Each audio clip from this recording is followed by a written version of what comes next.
Praise the Lord. அல்லேலூயா. நான் எந்த Bible college படிக்கல, எந்த சர்ச்சில் பிலீவரா இல்லை, எந்த பாஸ்டர் கீழே அசிஸ்டண்டா இருந்து நான் வளரல. நான் ஒரு ரோமன் கத்தோலிக்க பின்னணியில் இருந்து வந்தவன். செகண்ட் ஸ்டாண்டர்ட் படிக்கிறதுல இருந்து பொன்மலையில் இருக்கிற சூசையப்பர் கோயிலுக்கு டெய்லி காலையில பூசைக்கு போவேன். எங்க அப்பா என்னை கைப்பிடிச்சு கூட்டிட்டு போனதில்லை கோயிலுக்கு, சர்ச்சுக்கு. எங்க அம்மா என்ன கைப்பிடிச்சு கூட்டிட்டு போனதில்லை சர்ச்சுக்கு. அவங்க எல்லாம் போக கூடாத இடத்துக்கு தான் என்னை கைப்பிடிச்சு கூட்டிட்டு போனாங்க. போக வேண்டிய இடத்துக்கு அவங்க எனக்கு வழி காட்டவே இல்லை. ஆனா அந்த சின்ன வயசுலயே ஆண்டவர் என்னை அப்படி கைப்பிடிச்சு என்ன கர்த்தர் கூட்டிட்டு போனார். அந்த ஒரு பக்தி வைராக்கியத்துல நான் வளர ஆரம்பித்தேன். என் வாழ்க்கை பெருசாக எல்லாம் கெட்டு போச்சு. ஆனாலும் என் ஆண்டவர் என்னை விடல. என்னுடைய 26 வயதுல ஆண்டவர் என்னை தொட்டார்.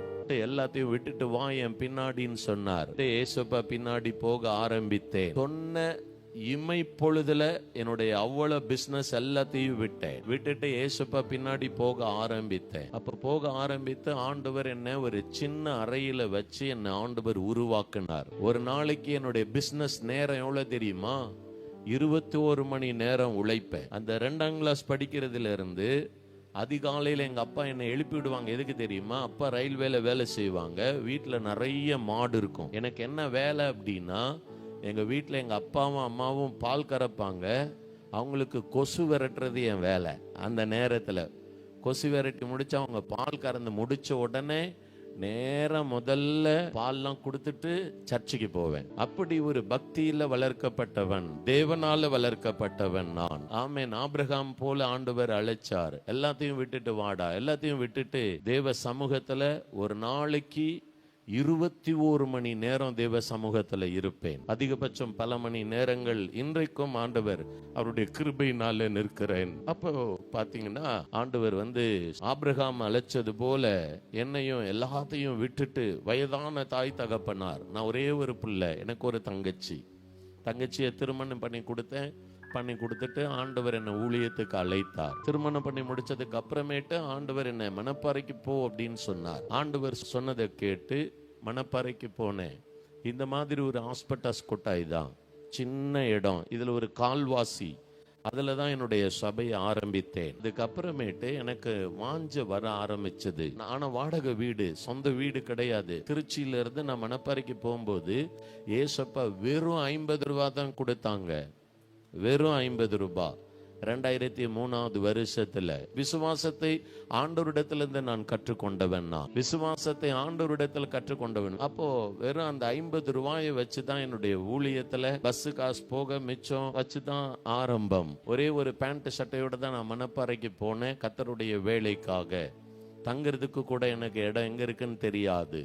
ஆண்டவர் அழைச்சார், கொண்டு போனார். அதுக்கப்புறம் பாத்தீங்கன்னா எனக்கு திருமணம் ஏற்ற துணைய கர்த்தர் எனக்கு கொடுத்தார். நான் செலக்ட் பண்ணல, எங்க அம்மா அப்பா செலக்ட் பண்ணல, கர்த்தர் எனக்கு செலக்ட் பண்ணி கொடுத்தத நான் திருமணம் பண்ணினேன். ஜாதி பார்க்கல, அழகு பார்க்கல, வசதி பார்க்கல, எதையும் பார்க்கல. அப்ப எனக்குள்ளார ஒரு வாஞ்சை என்னன்னா, ஆலயம் கட்டணும்னு ஒரு ஆசை. ஆனா இருக்கிறதெல்லாம் வாடகை வீடு. வாடகை வீட்டுல இருந்துகிட்டு எங்கெங்கெல்லாம் கட்ட முடியுமோ பிரயாசப்பட்டு நான் ஆண்டவர்ட்ட சொல்லுவேன், ஏசப்பா ஆலயத்தை கட்டி ஒரு நாளாவது நான் உங்க சமூகத்துல ஆராதிக்கணும், ஒரு நாளாவது நான் ஆராதிக்கணும் அப்படின்னு சொல்லி வாஞ்சியோடு கூட கதறினேன்.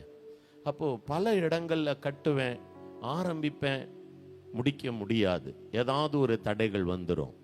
இப்படி ஒவ்வொரு இடத்துலையும் குறைஞ்சது எடுத்துக்கிட்டீங்கன்னா ஒரு 25 லட்சம் ரூபாய் அதுக்காக நான் செலவு பண்ணியிருப்பேன். அதுக்கப்புறம் ஒரு வாடகை வீடை எடுத்து அருமையா கட்டினேன். ஆனா பாத்தீங்கன்னா 3 வருஷம் தான் எக்ரிமெண்ட். அருமையா கட்டினேன். எனக்கு அவ்வளோ சந்தோஷம் அதுல நின்று தேவனை ஆராதிக்கிறதுக்கு. அதுக்கப்புறம் பாருங்க 3 வருஷத்துக்கு அப்புறமேட்டு அவங்க சொன்னாங்க, நாங்க எப்படி கொடுத்தோமோ அப்படி எங்களுக்கு கொடுத்துருங்கன்ட்டாங்க. எல்லாத்தையும் இடிச்சு கொடுத்தோம், வேற வழி இல்லை. அதுக்கப்புறம் பாருங்க ஆண்டவர் ஆபிரகாம் எங்க போன இடத்துல எல்லாம் பலிபீடம் கட்டினான். பைபிள நீங்க வாசிச்சீங்கன்னா தெரியும்.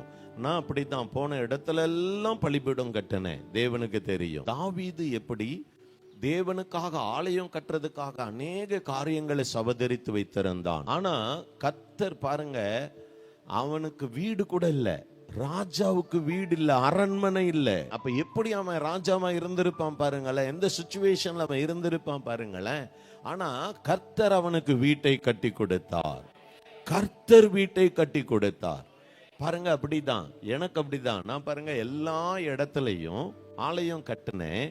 ஆனா பாருங்க, ஆண்டவர் எனக்கு அருமையான ஒரு வீட்டு ஆண்டவர் எனக்கு கொடுத்தார். ₹1 இல்ல, அட்வான்ஸ் போடுறதுக்கு ₹1 இல்ல.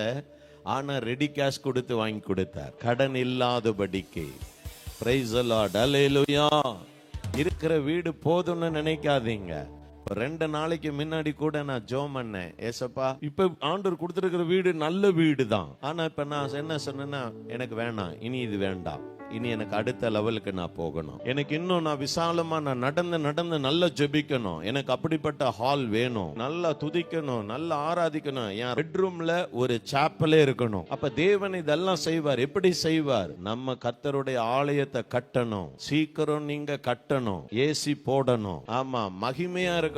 ரோட்ல போற யாராவது ஒருத்தர் பாக்குறாங்க, எங்க இந்த சர்ச்சு எங்கெங்க இருக்குது அப்படின்னா, இந்த பாருங்க அங்க போற வழியில அப்படி பாத்தீங்கன்னா லெஃப்ட் சைடில் பார்த்தீங்கன்னா மேலே ஒரு கொட்டாய் போட்டிருப்பாங்க பாருங்களேன், ஒரு ஷெட்டு போட்டிருப்பாங்க. அதான் அப்படி சொல்லக்கூடாது. நம்ம வீட்டை அப்படி சொன்னா நமக்கு எவ்வளவு கஷ்டம் இருக்கும்ல. தேவனுடைய ஆலயம் நல்லா வைக்கணும்னு நீங்க ஆலயத்தை கட்டுங்க, அவர் உங்களுக்கு சூப்பரா வீடு கட்டுவாரு. வீடு இல்ல, மாளிகையை கட்டுவாரு. நம்ம எல்லாம் மாளிகையில குடியிருக்கிற ராஜாக்கள், ராஜாத்திகள். உங்க பிசினஸ் அவர் தான் ஆசீர்வதிக்கணும். உங்க மாத வருமானத்தை அவர் தான் இன்க்ரீஸ் பண்ணணும். விரைய செலவு அவர் தான் ஸ்டாப் பண்ண முடியும். இவர் நினைச்சாதான் நீங்க அநேக ஜாதிகளுக்கு கடன் கொடுக்க முடியும். அதை விடுங்க, வாங்கின கடனையாவது கொடுக்க முடியும். அதனால தேவனுடைய பிள்ளைகளே, வெகு சீக்கிரம் போட்டி போடுங்க, ஆலயத்தை கட்டுறதுக்கு போட்டி போடுங்க. சீக்கிரம் இன்னைக்கே ஒரு தீர்மானம் பண்ணுங்க, கொடுத்து பாருங்க. ஆமேன். ஏன்னா அவரால் நான் வளர்க்கப்பட்டவன். ஆமேன். எனக்கு எந்த மனுஷனும் ரோல் மாடல் கிடையாது. எனக்கு ரோல் மாடல் என் ஆண்டவர். நீங்களும் நான் ஆராதிக்கிற தேவன். இந்த சூசையப்பர் கோயில்ல இப்பெல்லாம் காணிக்கு போடும் போது எப்படி போடுவேன் தெரியுமா? அங்க பாத்தீங்கன்னா ஒரு சின்ன ஒரு பெட்டியில முட்டாய் விற்கிற ஆள் ஒரு ஆள் இருப்பார். இப்போ பாத்தீங்கன்னா எங்க வீட்டுல அப்பெல்லாம் 1 காசு 2 காசு 3 காசு அதிகபட்சமான 5 காசு தருவாங்க. அந்த 5 காசு தரும்போது அதை கொண்டு போய் அந்த காசு முட்டாயின்னு ஒன்று இருக்கும், அதை வாங்கி அந்த முட்டாயை தின்னுட்டு, ஆமாம், அதில் இருக்கிற எச்சியெல்லாம் டவுசரில் பின்னாடி தொடச்சிட்டு அதை தான் காணிக்கை பெட்டியில் போட்டிருக்கிறேன். 5 காசுக்கு மேலே காணிக்கை போட்டதில்லை. அப்புறம் கொஞ்சம் விவரம் தெரிஞ்சு நான் 25 காசு 50 காசு ₹1 அதுக்கு மேலே ஆர்சி சர்ச்சில் இருக்கும்போது போட்டதில்லை. ஆனால் பார்த்தீங்கன்னா நான் ஊழியத்துக்கு வந்ததுக்கு அப்புறமேட்டு ஆண்டவர் என்னை வளர்க்க ஆரம்பித்தார். அப்போ ஒரு முறை என் கையில் நிறைய பணம் இருக்குது. அப்போ எங்க அப்பா எங்கிட்ட கேட்குறாங்க, நீ தான் பணம் வச்சிருக்கிறியே? ஆமா, சொல்லுங்க என்ன அப்படின்னு. அப்போ எங்க அப்பா சொன்னாங்க, அந்த ஊழியக்காருக்கு கஷ்டப்படுறாரு, ஒரு 5000 ரூபாய் காணிக்க கொடுக்கணும். எங்க அப்பா கேட்ட உடனே நான் எடுத்து கையில கொடுத்துட்டேன். ஒரு 50 ரூபாய் கட்டை எடுத்து கையில கொடுத்துட்டேன். இது எனக்கு முதல் காரியம். அதுக்கப்புறமேட்டு பாத்தீங்கன்னா ஒரு நாள் எனக்கு திருமணமாகி ஒரு நாள் ஜெபத்தோட்டத்துக்கு நான் போயிருந்தேன். காளையார் கோயில் ஜெபத்தோட்டத்துக்கு போயிருந்தேன். அப்போ நான் அங்கே போகும்போது கையில் நிறைய பணம் இருக்குது, எல்லா பாக்கெட்லேயும் பணம் இருக்குது. அது 3 நாள் ஃபுல் ஃபாஸ்டிங் ப்ரேயர், சாப்பாடுலாம் கிடையாது. அப்போ என்னாச்சுன்னா ஒரு 4000-5000 பேர் வந்திருக்கிறாங்க. எங்கள் அப்பா அம்மா வந்திருக்கிறாங்க, எங்கள் சபை மக்கள் வந்திருக்கிறாங்க, எங்கள் மாமனார் மாமியார் ஃபேமிலி எல்லாரும் வந்திருக்கிறோம். என் மனைவிக்கு ரொம்ப இந்த சிடி பாட்டு கேட்கறது ரொம்ப பிடிக்கும். ஒரு புக் ஸ்டால்குள்ளார நுழைஞ்சாங்கன்னா குறைஞ்சது ஒரு 2000-3000 ரூபாய்க்கு சிடி வாங்குவாங்க. அவ்வளோ வாங்குவாங்க. எதெல்லாம் புதுசா வந்திருக்குதோ எல்லாம் வாங்குவாங்க. எல்லா பாட்டு கேட்டுக்கிட்டே இருப்பாங்க, பாடிக்கிட்டே இருப்பாங்க, துதிச்சுக்கிட்டே இருப்பாங்க. கேட்கிறாங்க. என் மனைவி ஒரு சின்ன ஒரு கடன் ஒன்று இருந்தது, ரொம்பலாம் இல்லை, வெறும் 40,000 ரூபாய் கடன் இருந்தது. அதுக்கான பணங்கள்லாம் நான் வச்சிருக்கிறேன். என் மனைவி சிடி இதெல்லாம் வேணும்னு சொல்லி அங்குள்ள புக் ஸ்டால்லாம் பார்த்தோன்னே கேட்டாங்க. இப்போ நான் சொன்னேன், இந்த ஒரு சின்ன ஒரு இது இருக்குது, அது கொடுக்கணும், அது கொடுத்துட்டு உனக்கு நான் வாங்கி தரேன். சரி, ஓகே. நல்ல கீழ்ப்படுகிற நல்ல ஒரு அன்பான ஒரு மனைவி ஆண்டவர் எனக்கு கொடுத்துருக்கிறார். அப்போது பார்த்தீங்கன்னா அவங்க சரி அப்படின்ட்டாங்க. அதுக்கப்புறம் பார்த்து முடிச்சுட்டு நாங்கள் சர்ச்சுக்குள்ளார நுழைய போகிறோம். இப்போ பார்த்தீங்கன்னா நான் கேட்குறேன், என் மனைவிட்ட காணிக்கை போடுறதுக்கு எவ்வளோ காசு வேணும் அப்படின்னு கேட்குறேன். காணிக்கை எடுப்பாங்கல்ல, எவ்வளோ காசு வேணும் அப்படின்னு. அப்போ என் மனைவி கேட்டாங்க, 10 ரூபா கொடுங்க அப்படின்னாங்க. 10 ரூபா கேட்குற, போதுமா 10 ரூபா அப்படின்னு. போதும் 10 ரூபா கொடுங்க அப்படின்னாங்க. நானும் என்ன பண்ணேன், அவங்க கையில் ஒரு 10 ரூபாயை கொடுத்துட்டு நானும் ஒரு 10 ரூபாய் எடுத்து மேல் பாக்கெட்டில் வச்சுட்டேன். மற்ற பணம்லாம் இருக்குது, எல்லாம் எங்கே இருக்குது, அண்டர் கிரவுண்டில் இருக்குது. நமக்கு தான் பல அண்டர் கிரவுண்ட்லாம் இருக்கு, எல்லா இடத்துலையும் பணம் இருக்குது. அப்போ பேண்ட் ஷர்ட்டை தான் போடுவேன். அப்போ பார்த்தீங்கன்னா 6 பேண்ட் இருக்கும் எப்பயுமே, எல்லா பேண்ட்லேயும் 6 பாக்கெட் இருக்கும், எல்லாத்துலேயும் பணம் இருக்கும். அப்போ இந்த பணம் இருக்குது, என் மனைவிட்டையும் 10 ரூபா கொடுத்துட்டு நானும் 10 ரூபா எடுத்து மேலே வச்சுட்டு போயிட்டேன். போனதுக்கு அப்புறம் பார்த்தீங்கன்னா காணிக்கை நேரம் வந்துருச்சு. உங்கள் காணிக்கையை கையில் எடுத்து வச்சுக்கோங்க, ஜெபிக்க போகிறோம் அப்படிங்கிறாங்க. சரின்னு நானும் அந்த 10 ரூபாய் எடுத்து கையில் எடுத்து வச்சுட்டு, ஆண்டவரே இந்த காணிக்கை அங்கீகரிங்க அப்படின்னு சொல்லி கேட்டேன். அப்போ ஆண்டவர் சொன்னார், நீ எனக்கு 10 ரூபா தான் தருவியா அப்படின்னு கேட்டார். அப்போ நான் என்னப்பா அது, சரி அப்போ 10 ரூபா போடுறது பிடிக்கல போல், அப்போ 20 ரூபா எடுப்போம் அப்படின்னு சொல்லிட்டு கூட்டத்தில், ஆமாம் நிறைய கூட்டம் வேறு, அப்படியே நைஸாக பாக்கெட்டில் கையை விட்டு நைஸாக அப்படியே பார்த்து 20 ரூபாய் எடுத்து 20 ரூபாயை கையில் வச்சுட்டு, ஏசப்பா இந்த 20 ரூபாயை அங்கீகரிங்க அப்படின்னு சொல்லி கேட்டேன். அப்போது ஏசப்பா சொன்னாங்க, எனக்கு 20 ரூபா தான் நீ தருவியா, என்னடா அது, அப்போ கூட கேட்குறாங்க போல் அப்படின்னு சொல்லிட்டு அந்த 20 ரூபாய் எடுத்து மேல் பாக்கெட்டில் வச்சுட்டு திரும்ப அப்படியே நைஸாக 50 ரூபாயை உருவினேன். 50 ரூபாயை உருவி கையில் வச்சுட்டு, ஏசப்பா இந்த 50 ரூபாயை அங்கீகரிங்க அப்படின்னு. அப்போ ஆண்டவர் திரும்பவும் அதே கேள்விதான், எனக்கு நீ 50 ரூபா தான் தருவியா அப்படின்னு திரும்பவும் எடுத்து மேலே வச்சுட்டேன். சரி அப்போ ஆண்டவர் கூட இன்னும் கேட்குறாரு போல அப்படின்னு சொல்லிட்டு 100 ரூபாயை எடுத்தேன். 100 ரூபாய் எடுத்து, ஏசப்பா இந்த 100 ரூபாயை அங்கீகரிங்க, எனக்கு நீ 100 ரூபாய் தான் தருவியா அப்படின்னு திரும்பவும் ஆண்டவருடைய சத்தம் திரும்ப திரும்ப இப்படியே வந்துக்கிட்டே இருக்கு. என்னடா இது, நமக்கு என்ன செய்ய தெரியலையே அப்படின்னு சொல்லிட்டு மேலே பாக்கெட்டில் வச்சுட்டு 2 கை ஏந்தி ஏசப்பாட்ட கேட்டேன், ஏசப்பா நான் என்ன செய்ய நீர் சித்தமா இருக்கிறீர், நான் என்ன செய்ய நீர் சித்தமா இருக்கிறீர்னு சொல்லி கேட்டேன். அதுக்கு ஆண்டவர் சொன்னாரு, ஸ்தோத்திரம், உங்ககிட்ட உள்ளது எல்லாத்தையும் நீ எனக்கு கொடு. நான் ரொம்ப ரோசாக்காரன், பஸ்ஸுக்கு கூட நாள்னா கூட வச்சுக்கல, பஸ்ஸுக்கு ஒரு ஆளுக்கு 29 ரூபா, காளையார் கோயில இருந்து மணப்பாறைக்கு 2 பேத்துக்கு வேணும்னா 58 ரூபா வேணும். பஸ்ஸுக்கு கூட காசு வச்சுக்கல, நாள்னா கூட வச்சுக்கல, எல்லாத்தையும் எடுத்த 2 கையில பிடிக்க முடியாத அளவுக்கு பணம் இருக்கு கையில, எல்லாத்தையும் எடுத்த, சில்லற காசு கூட விடல, எல்லாத்தையும் எடுத்து கையில மோதிரம், 1 பவுன் மோதிரம் போட்டிருந்தேன், மோதிரத்தையும் கூட கலட்டினேன். மோதிரம் வேணா நீ அதை வச்சுக்கோ, நீ இதை கொடு அப்படின்னார். அப்படியே எடுத்து காணிக்கை பெட்டியில போட்டேன். மீட்டிங் முடிஞ்ச உடனே நேரா போய் என் மனைவியை பார்த்தேன். பார்த்துட்டு என் மனைவிட்ட சொன்னேன், இப்படி ஆண்டவர் சொன்னாரு, நான் இப்படி செஞ்சிட்டேன் அப்படின்னு. அப்போ அவங்களும் பிரைஸ் லார்ட் அப்படின்னு சொன்னாங்க. என்ன அப்படின்னு, அப்போ நானும் அப்படிதான் ஜோம் பண்ணேன். 10 ரூபா கொடுத்தீங்கல்ல, ஜோம் பண்ணேன். ஆண்டவர் உங்ககிட்ட உள்ளதெல்லாம் கொடுன்னு கேட்டாரு.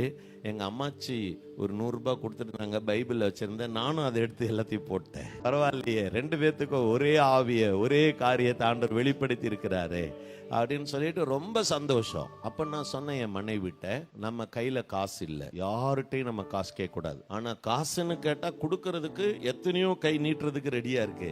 ஆனா நம்ம யார்கிட்டையும் கேட்க கூடாது. நம்ம கர்த்தருக்கு கொடுத்திருக்கிறோம், கர்த்தர் நம்மளை நடத்தி கொண்டு போவார். அப்படி கர்த்தரே நம்மளை நடத்தலைன்னா கூட நாம 2 பேரும், இது வெளியூர் தான், ஒன்னும் பிரச்சனை இல்லை, சூட்கேஸ் எடுத்து நான் தலையில வச்சுக்கிறேன், நீ என் பின்னாடியே நடப்போம் மணப்பாறைக்கு விடியறதுக்குள்ளார நடப்போம், நடந்து போயிருவோம், காலையில சபையை நடத்துவோம், அதுக்கப்புறம் ரெஸ்ட் எடுப்போம். அதுக்கு என்ன சொல்லணும், நீங்களா இருந்தா என்ன சொல்லுவீங்க? ஆனா என் மனைவி சொன்னாங்க, ரைட், சரி அப்படின்னாங்க. ஆனா பாத்தீங்கன்னா அப்ப என் மனைவி சொன்னாங்க, போட்ட துணியும் போடாத துணியும் உங்க துணி இருக்குது, அது எல்லாத்தையும் நான் ரெடி பண்றேன், பிரிச்சு எல்லாத்தையும் பேக் பண்றேன். இப்ப நான் சொன்னேன், எங்க அப்பா அம்மா சபை மக்கள்லாம் வந்திருக்கிறாங்க, அவங்க எல்லாம் நான் பஸ்ஸில் முன்னாடி ஏற்றி விட்றேன், நீ எல்லாத்தையும் ரெடி பண்ணு, பேக் பண்ணு அப்படின்னு சொல்றேன். அப்போ நான் எங்கள் அப்பாவை பஸ்ஸில் போய் சீட்டு பிடிச்சி அவங்களெல்லாம் வயசானவங்க உட்கார வச்சு அவங்களெல்லாம் நான் அனுப்பும்போது எங்கள் அப்பா கேட்குறேங்கப்பா, நீங்கள் வரலையா அப்படின்றாங்க. எங்களுக்கு கொஞ்சம் வேலை இருக்குது, நீங்கள் முன்னாடி போங்க, நாங்கள் பின்னாடி பொடி நடையாக வந்துடுவோம் அப்படின்னு சொல்கிறேன். அப்போ நான் அவங்களெல்லாம் பஸ்ஸை ஏற்றி விட்டுட்டு பஸ்ஸு போயிருச்சு. நான் இப்படி வந்துக்கிட்டு இருக்கிறேன். அந்த கூட்டத்தில் என் மனைவி எதிர்பட்டு ஓடி வராங்க. அல்லேலுயான்னு ஒரு கத்து. நானும் சொன்னேன், அல்லேலுயா, என்ன ஆச்சு அப்படின்னு. கர்த்தர் நமக்கு அற்புதம் செய்திருக்கிறார். என்ன அற்புதம் செய்தார் அப்படின்னு கேட்டேன். அப்போ சொன்னாங்க, நீங்க போடாத Dress உங்க Dressல கீழே 300 ரூபாய் பணம் இருக்குது. நான் இப்படி எப்பயுமே வைக்க மாட்டேன், எங்கேயுமே வைக்க மாட்டேன், எது வச்சாலும் பாக்கெட்ல தான் வச்சிருப்பேன். இப்போ பயங்கர ஒரு ஆச்சரியம். அந்த 300 ரூபாயை வச்சு தேவன் அன்னைக்கு நடத்தி எங்களை கொண்டு வந்தார். நானும் பரலோகத்தை விரும்புறவன். இன்னைக்கு பரலோகத்துல கோடிக்கணக்கான ரூபாய் சேர்த்து வச்சிருக்கிறேன். குறைஞ்சது இந்த ஊழியத்துக்கு மாத்திரம் குறைஞ்சதுக்குன்னா ஒரு 2-2.5 கிலோ தங்கம் வித்திருப்பேன். எத்தனையோ கார் வித்திருக்கிறேன் தேவனுடைய ஊழியத்துக்கு. எத்தனையோ பைக்கை வித்திருக்கிறேன். நம்ம பரலோகத்துல சேர்க்கணும். தேவன் இங்க நமக்கு சகலத்தையும் புதிதாக்கி கொண்டே இருப்பாரு. நம்ம ஃப்ரெஷ்ஷா இருந்துகிட்டே இருக்கலாம். எத்தனை பேர் ஆமென் சொல்றீங்க?